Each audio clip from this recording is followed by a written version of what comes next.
Yes, nu ska vi se. Yeah, and there. Welcome to this interview, One Connection. My name is Michaela Bertilsson, and I'm doing these interviews for those of you who have not joined SFM and are thinking about joining, and also for those of you who are new members who have not yet met Jay Williams. And today we're going to meet him. He is traveling around the world, and I'm so excited to hear his view of the laptop lifestyle and the freedoms. Welcome, Jay Williams. Well, hello. How are you? I'm fine. Can you tell me a little bit about your background and how do you come to join SFM? Yeah, for sure. So I've been in the SFM for just over 2.5 years ago. And before joining the SFM, I was actually serving in the Royal Air Force. I did 9 years. And one of the main reasons I never actually planned to join the SFM, it just kind of stumbled upon it by accident. I was actually already leaving the military. The reason I was leaving the military is because every single day I'd pretty much go to work and they'd have this level of control over me that I couldn't do a thing about. So if they really wanted to, they'd go and push me into a job that I wasn't passionate about. They could move me to another country or the other side of the country. They could take away my weekends like that. And I just really wasn't happy with someone having this level of control over my life. And day to day, I'd wake up and I go to a job that I just really wasn't fulfilled by. And this is probably a common trait with people who are members of the SFM, and so many people out there around the world, to be honest. You know, people are waking up every single day and going and doing jobs they're just not passionate about or fulfilled by, and I was definitely one of them. So I made the decision to leave the military, and at the time I was doing quite a lot of DJing, and I was kind of like, well, what do I do? Do I leave the military and go into a job and something that I'm not really enjoying just to chase the money, or do I kind of go, what the hell? Let's go and DJ in Ibiza for the summer. So I made this decision, and as I moved through the process of leaving the military, I was actually introduced to Stuart Ross and Jake Kubsek by a friend, and immediately I fell in love with what they stood for, their values, their outlook on life, this concept around the internet, which I couldn't believe I'd never even thought of, because I'm actually I was an IT technician. I worked a lot with the web and IT networks, and I can't believe that I didn't actually even look into this myself. And my friend introduced me to Stuart and Jay, and also around the concept around Rich Dad Poor Dad, which is that the poor believe the harder you work, the more hours you work, the more money you earn, and the wealthy believe that in making money work for them through systems, tools, and technology. Systems and tools like the six-figure mentors. So to cut a long story short, I jumped into the SFM and haven't looked back since. Absolutely love the community. I love the values and the vision and what people in this community stand for, and it's become such a massive part of my life. And as my girlfriend always says to me, you are a completely different person to what you were 2.5 years ago when I met you, or 3 years ago when she first met me. So that's how I got started. Wow. How long have you been a member? Is that 3 years or? About 2.5 years. I've been with my girlfriend 3 years, but I began the transition 3 years ago, just shy of 3 years ago. Okay, so now after 3 years, you are traveling around the world, I guess, for 2 years, if I'm correct? Yeah, 2 years. 2 years. We decided to make a decision at the start of the year. My girlfriend was working a job at the time, and I made a decision that This is on the 1st of January. I made a decision at the start of this year, 21st of January 2016, that on the 26th of August 2016, then I would jump on a flight to Thailand. As it turns out, it was the 28th because we couldn't go on the 26th. I don't think there was a flight at the right time or something like that. So we jumped on a plane on the 28th to Thailand, and we've been traveling for around 2 months now. And yeah, things are going well. Yeah, and I have been following you on, you have Facebook Lives, and I've been seeing places you have been to and things you have done. And for us sitting at home, at least for me, I love to travel and to see new places and new cultures. But for us, it's more like being on a holiday, but you are still working on your business, right? Yeah, every day I work on my business. Every day I wake up and I do the things that need to be done to keep the business moving forward. I'm not going to sit here and pretend it is like a holiday because it's not. It's an adventure. And I've had to pinch myself quite a few times when I realized that this is my life. Yes, before I worked from coffee shops and I worked from home and I had that level of freedom that so many people out there want, but I never really knew whether the system really worked. And kind of pushing out of my comfort zone, jumping on a plane to go traveling for 2 years, really puts the system to the test to see if it works. And I can confirm it does work, and it is possible. And I come across so many people who are who really want to travel, who are traveling at the same time as me, but they have to go back to jobs, or they've had to quit a job to actually get enough time off to go traveling. And I believe that it doesn't have to be that way. And there's so much opportunity now for people out there to have this level of freedom. And I remember when I first told people I was going to do this, they told me I was crazy. They told me it won't work. They told me they couldn't believe that I was going to do it. And I turn around and say to them, they say things like, "Oh, I wish I could do that. Oh, wow, you're so lucky." And I'm like, no, I'm not lucky at all. I just invested in my education. I invested in myself, did the work, took consistent action, and believed that I could actually build this life for myself. And I say to them, you can have it if you really want to, but you just have to put one foot in front of the other and just start the process. But now when you are on your trip, do you work in another type of way, or is it more of the same? Because I can understand if you have more distractions now and interesting things to do. Do you work in the same way? I work differently now because when I was at home, I'm going to be honest with you, I absolutely love my business. I will spend 10, 12, 14 hours a day on my business, and it won't feel like 14 hours because I love what I do. And before I came traveling, I'd work long hours. I'd do the things that I wanted to, but at every opportunity I'd be working on my business. When I go on holiday, I think, oh, how can I work on the business? Because it's something that I just love. It's just part of my life. Whereas now, because we are moving around quite a lot, I have to really discipline myself to actually do the work. And quite often you have a lot of other people have different agendas to what you do. You might want to go, I've just been on a firefly cruise where you go on down the river. I'm in Cambodia at the minute. You go down the river and you get to see all the fireflies, which is really cool. So I've just come back from that. And other people might be saying, hey, can you help me with this? Can you help me with that? I'm like, no. My priority is enjoying myself right now. You can wait, and when I come back, then I'll deal with your issue. That's your agenda, not mine. So in terms of the way I work, just to bring this all back together, I generally work in the mornings now, maybe a couple of hours.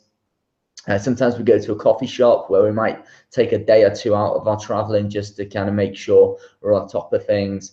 But most of the time, the enjoyment comes first. and the work comes second. But I will be honest with you and say that sometimes we just need to slow things down, because you do feel overwhelmed sometimes when things are piling up behind you that you want to get done. Then you do feel overwhelmed, and sometimes you've just got to have the discipline to say, hey, look, stop. Let's take a couple of days out. Let's sit in a coffee shop, work away, get some stuff done, and then we can carry on again. So that's the way I work right now. Okay. But it sounds great anyway. I'd like to talk to you about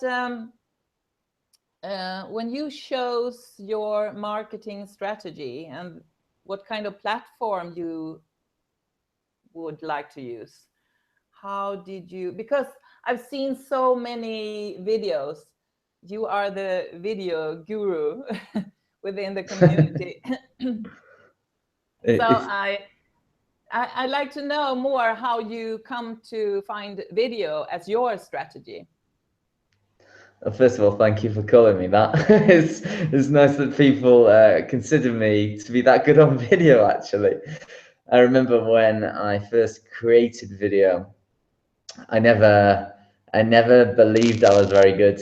In fact, I was actually terrible. And I think everybody who creates video, gets into video for the first time, believes they're terrible too. How did I really get into video? I actually got into video at an event. I'd never created video before in my life until I went to an event in London. It was one of the DEA Gold events in London.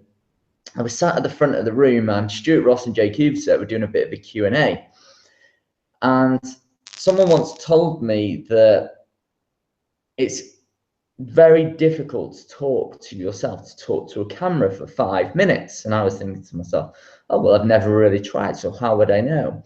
As I sat at the front of the room, Stu and Jay are asking people to ask questions. Has anyone got any questions that we can help them out with? And I put my hand up and I said to Stuart, obviously you do a lot of video and you're really good on video.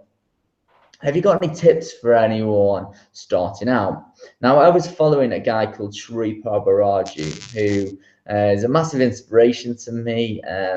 He's got an incredible story, and I was following his 90-day video challenge, where you shoot a video every day for 90 days. And I think he was on around day 52, I believe.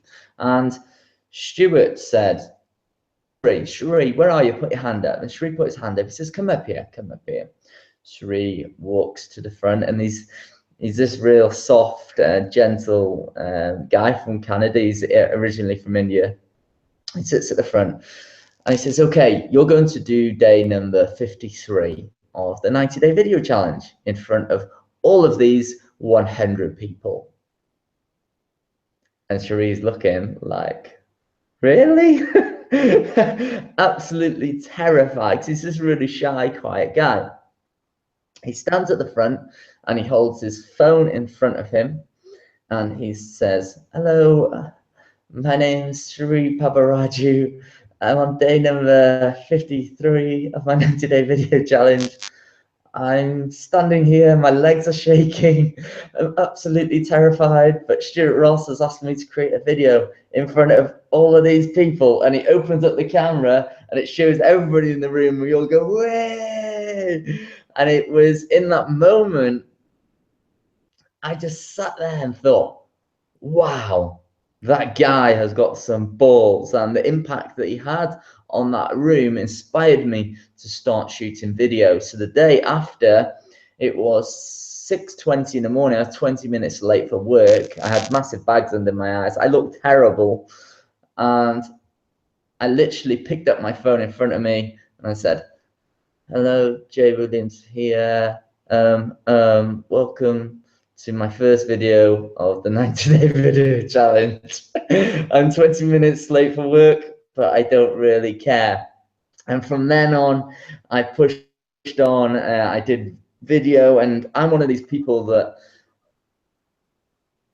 prove to myself that I am the best, and I have to continually do things until I get to be the best I can be. And up until this day, I've done around 1,500 to 1,700 videos in total.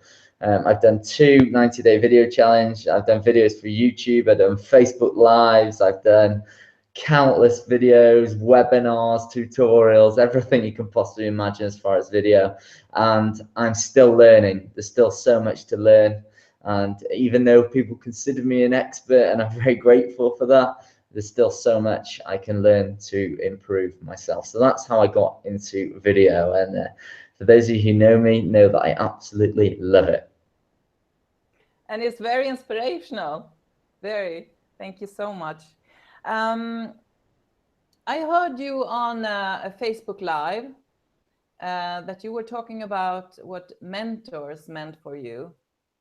Can you share what they have meant for you during your journey?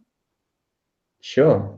So I've had quite a lot of mentors. I think people misunderstand mentorship and the importance of it. And first of all, I kind of want to take people back to when they were young. Now, everybody when they're growing up normally learns to ride a bike. And who normally shows it but your parents, your mum, your dad? They normally show you how to ride a bike, and effectively they're your teacher, your coach, your mentor. So when you jump on the bike and they give you a bit of information, you jump on your bike, you try to ride it, and then you fall off.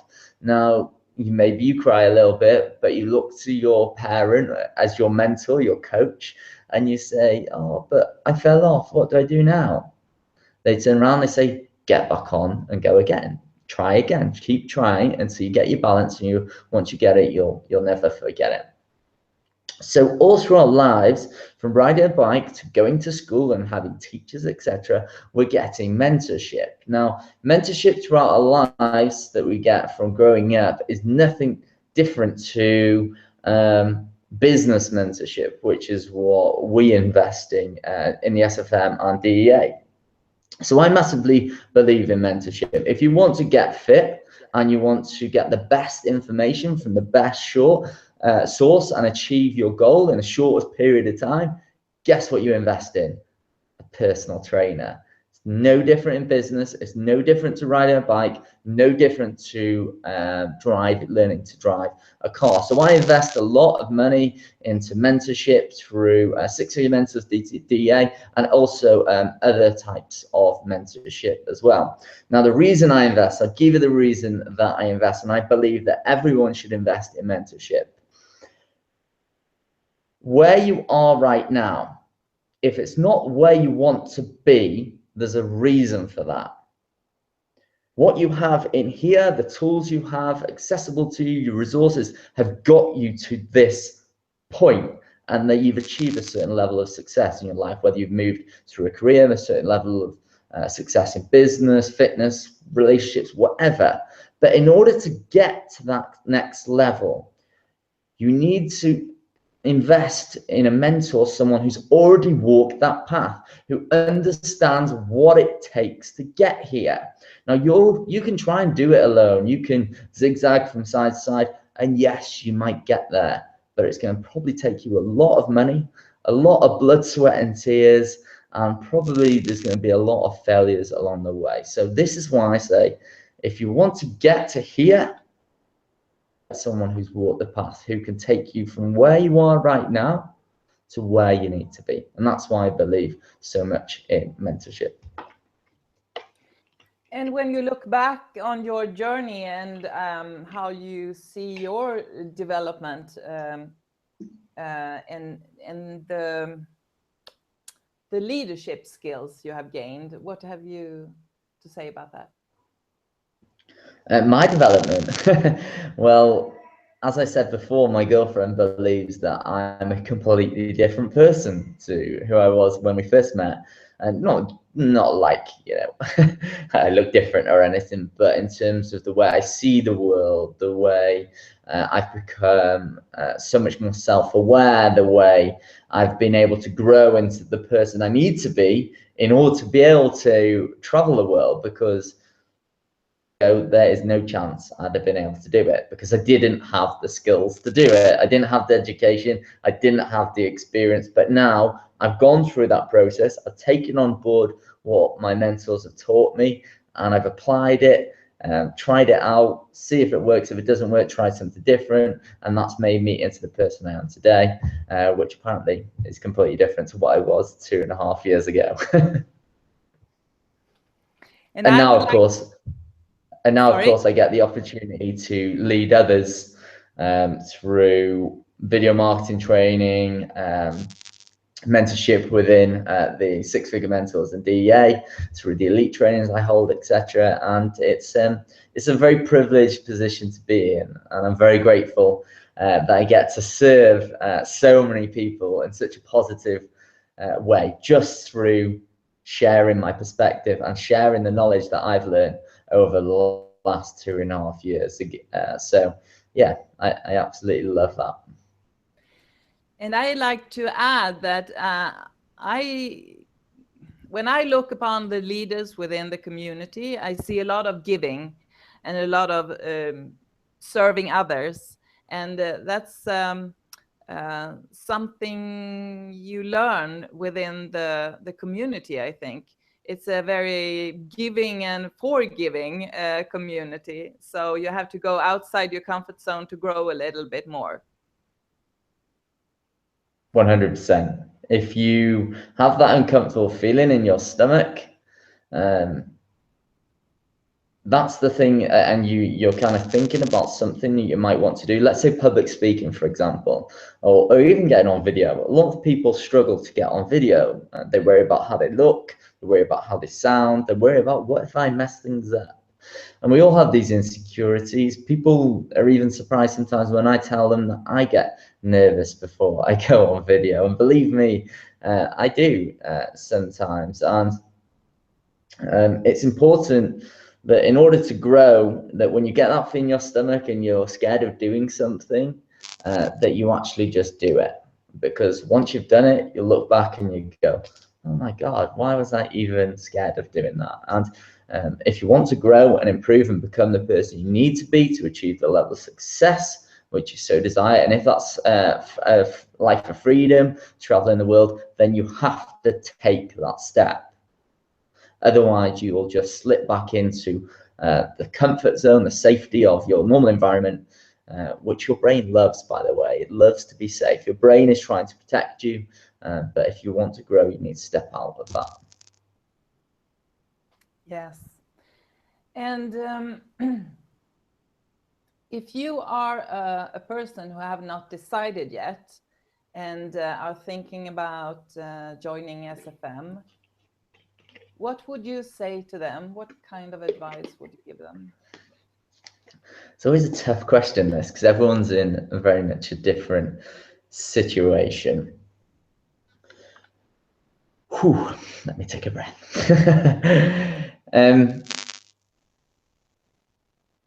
So many people sit on the fence and wait for the perfect moment. I was always told that the perfect moment to start something was yesterday, and the next best time to start is today. There will be people around you who will tell you that this might not be good for you. There will be people around you that doubt what it is you're looking to do.